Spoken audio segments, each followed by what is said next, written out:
Hi అండి, నమస్తే. జై గురుదత్త. ఈరోజు అంశం ధ్యానం చేసేటప్పుడు ఏమి జపం చేయాలి అంటే ఇది ప్రారంభ సాధన మాత్రమే. ధ్యానం చేయడానికి ఏదో ఒక ఆలంబన కావాలి కదా.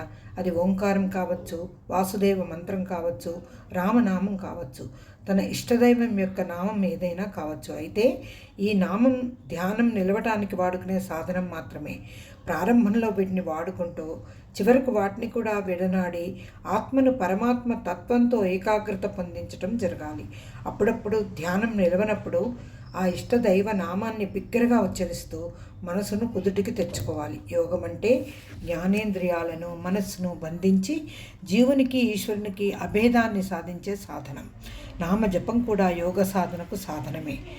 ఈ జపము ముందు బిగ్గరగా, తర్వాత నెమ్మదిగా పెదవులు కదుపుతూ, తర్వాత మనసులో సాగుతూ, చివరకు మన ప్రయత్నం లేకుండా దానంతట అదే సాగే స్థాయికి చేరాలి. దానికే అజపాజప స్థితి అని పేరు. ఇదే ధ్యానానికి తొలిమెట్టు. ఇది చేస్తూ ఉంటే ధ్యాన స్థితి కలుగుతుంది. జై గురుదత్త. థ్యాంక్